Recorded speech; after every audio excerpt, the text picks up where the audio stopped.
handling toxic precursors with no protection. If they refused, they were told their families back in Somalia would be executed.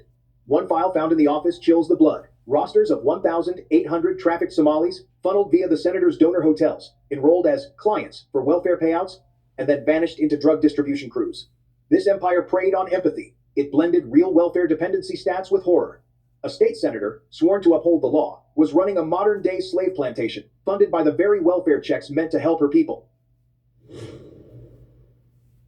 As the sun rose over Minnesota, the political shield finally shattered. At 7:14 a.m., FBI agents swarmed the lakeside residence of State Senator Yasmin Farah. The home, valued at $2.5 million, was paid for by a shell company listed as a homeless shelter. Agents dragged her from a frantic attempt to pack a suitcase. She wasn't wearing her usual designer suit. She was in handcuffs. Indictments hit like thunder. 47 counts of fraud, conspiracy, money laundering, and trafficking facilitation. Escorted in restraints before stunned neighbors and media drones, her facade crumbled. "No comment," she muttered, but the evidence screamed. Simultaneously, across the city, the dominoes were falling. Operation Veil Lift was in full effect. 29 locations were raided. 47 satellite directors were arrested. $79 million in cash was seized in a single morning. One intercepted call sealed her fate. Minutes before the raid, an aide to the senator was recorded saying to a handler, "The feds are on her scent. Buy us time." But there was no time left. The fallout reached Washington immediately. Vindicated by the raid, President Trump wasted no time.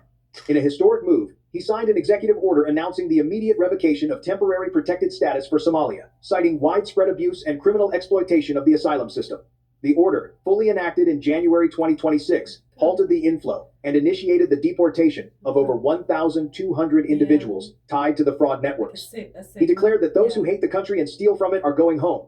The senator's empire had not only destroyed her career, it had shattered the safety net for thousands of innocent immigrants who had played by the rules. Local residents were left betrayed, realizing their name had been used to steal billions. The raid on Senator Farah's network exposed a $19 billion wound in the American system. It proved that when compassion is blind, it gets robbed. It proved that political correctness can be the most expensive line item in the budget. As morning light bathes the breached district office, the empire fractures. The $19 billion web Trump warned of routed through Mohammed's shells is being partially reclaimed. Agents have already seized $312 million in cash and assets. But the systems are changing. Welfare overhauls have ignited across the state.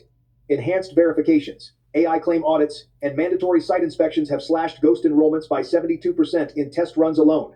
The Somali community refugees who fled civil war and persecution confront the pain of betrayal. Mosque leaders decry the eroded trust, stating, "This stains us all."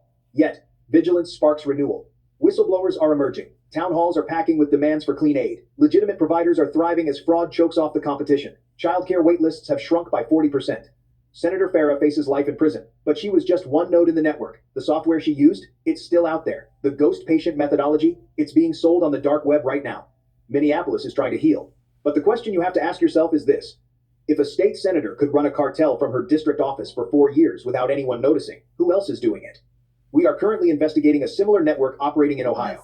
If you want us to expose them next, hit that like button and subscribe. Truth is not hate speech, and justice is coming.